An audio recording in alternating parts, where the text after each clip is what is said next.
Hi, I'm Ralph. Welcome to my refrigerator.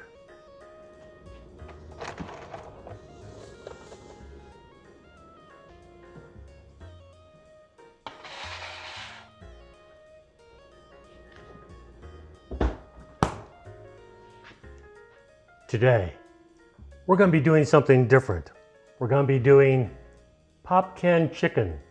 Kind of like beer can chicken, but hold my beer. But I'm also combining that with another idea that I got from another YouTuber that I highly respect by the name of Chris Young. Worth checking out his channel, by the way. And we're combining beer can chicken with dry aged chicken.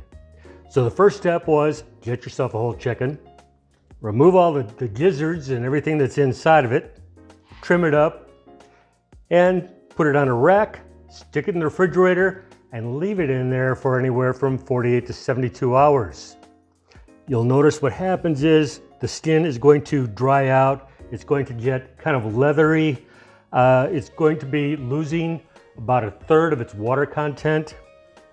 And this is all going to be giving us a crispier skin, which is going to also be locking in more of the juices in the meat. At least that's the thinking on this. And I've not seen another video that does both of these methods at the same time. We're gonna see if this works. If it doesn't work, you're probably not gonna see this right now. So if you're seeing this, it probably has a good ending. But starting out with what we've got here, just kind of make sure that it's loose from the rack here. And I am going to be seasoning this up. Now, the seasoning that I'm going to be using is the Bearded Butcher's Hollywood Blend. Now, they're not a sponsor, they're not paying me for doing this. I just happen to like their spices a lot. And they also have a very good YouTube channel if you want to learn how, meat is cut up and what goes into all the various different cuts. These guys are an excellent source. They're also an excellent source on cooking meats. But I'm just going to use their product because, again, I love their product for a lot of different things. And I'm going to start seasoning things up. Now, the other day, I kind of worked my finger underneath the skin. So I'm going to try to see if I can peel that back a little bit. With the aging process, not so much. So I'm just going to sprinkle this on the chicken. Get it rubbed in. There's a nice dry rub.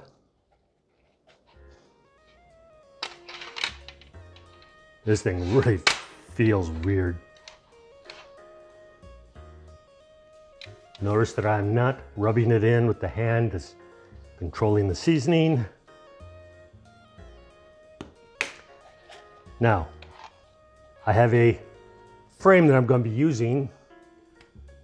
The frame holds the pop can or beer can. Obviously, you can use a can of beer. It's going to fit right in here and hold the whole thing in place. Now, I'm going to be right back because I wanted to make sure my Dr. Pepper was not too cold for this. So I've left it out in the garage because I don't want to have the oven fighting the coldness of the soft drink, of the pop, while it's also trying to cook the chicken. So give me just a quick moment here and I will be right back. Okay, I'm back from the garage. I've got a warm Dr. Pepper. Now I'm going to be pouring half of it off. So since this is a 12 ounce, I'm going to be pouring off about 6 ounces of it, because just like a pot of water, if you have a full pot of water, it's going to take longer for that to come up to boil than if you had a half a pot or a quarter pot of water. So you don't need the full can in here. You just need to have enough to get it up to temperature and get some steam going. Good stuff. Put the can in the frame.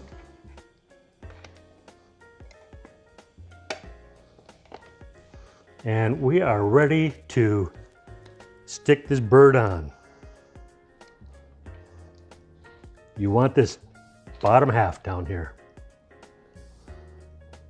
Now first off, it's a big chunk of fat that we don't need. We're gonna lob that off. And we're gonna stick the bird on just like so.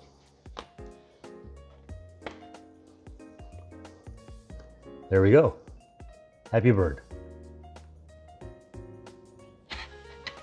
And we'll get rid of this pan.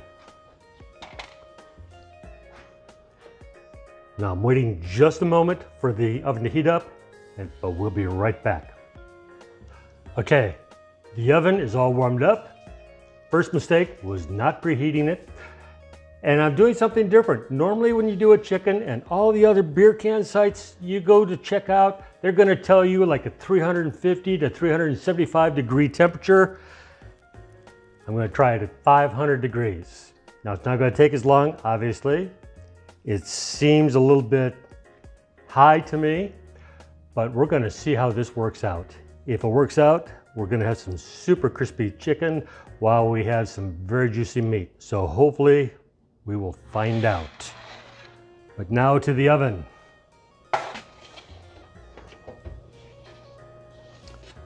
We're putting this on the lowest rack. And setting the timer, and we will check it again in about, I'm going to say about 35 minutes because it might be done by 40. But we're going to have to keep an eye on the internal temperature. So we will see you in just a minute. Okay, we're back. It's been about 35 minutes. I'm thinking it might still be a little bit early, but we're going to find out. I'm going to pull it because we don't want it to go too long. So this is what it's looking like so far. I'm gonna move that board because this is gonna be hot, hot. And it's time to take a temperature. Now, I've been reviewing this Chef's Temp instant read thermometer. So this is gonna be one of the tests that we're putting it through. You can do it, reverse it, works either way. But let's go ahead and stick it in and see what we have here.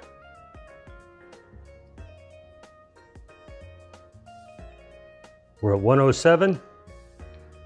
That's coming up quick. This thing changes temperatures in like a second. It's very fast. But more on that when I do the review on it later. So we're gonna be putting this back into the oven. But it's looking really good.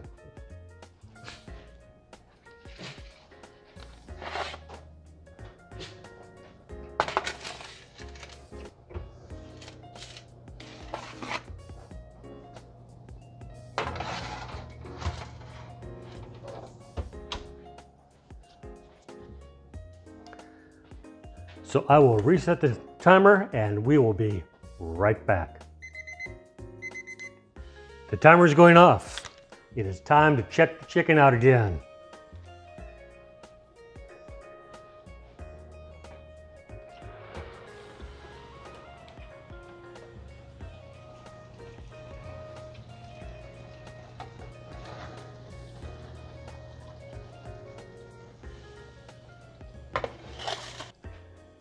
Wow, this is incredibly hot. All the drippings in the pan are literally boiling in the pan there. So let's see what kind of temperature it's coming up to.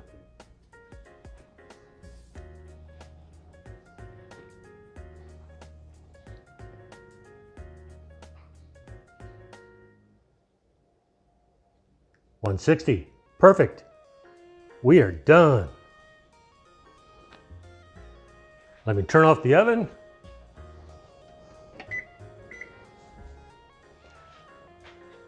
Now, we're going to be letting this rest for about 10 minutes.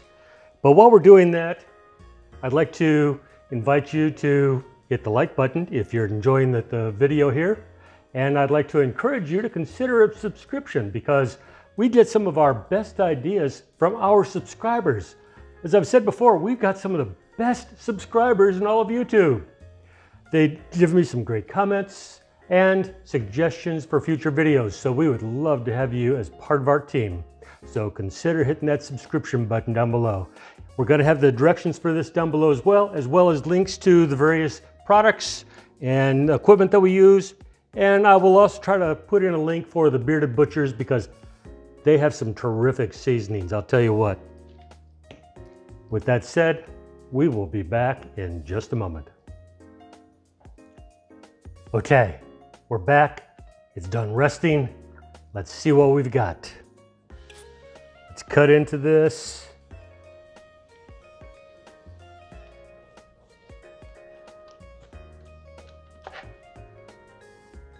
Breaking apart very easily.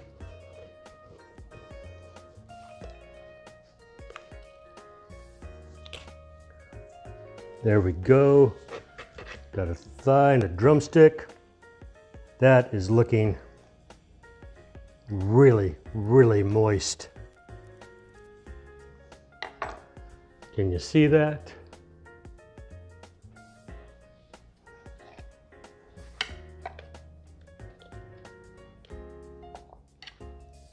Okay, let's see if we can carve off. Boy, is that skin crisp. I've never actually cut a chicken at this angle before. Normally they're laying down. But wow. Take that little joint off. Check out this skin and the white meat. That is like super juicy. That skin, super crispy. You can hear it crunch.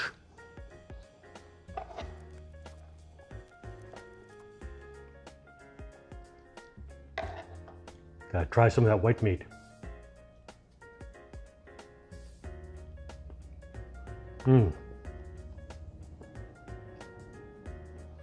This is really, really good. This is amazingly juicy. This is incredible. You've got to try this. And really, I've never done a chicken at 500 degrees before, but especially sticking up on a rack like this where everything is draining out, you don't have wet skin on the bottom here that would normally be laying down on the pan. Yeah, it just cooked so fast. It was done in basically 40 minutes. So that's a whole lot faster than normally doing a chicken in the oven at 350. And this came out incredible. I mean, the skin just super crispy. You got to try this. With that said, thanks for joining us. We will see you the next time. Bye-bye.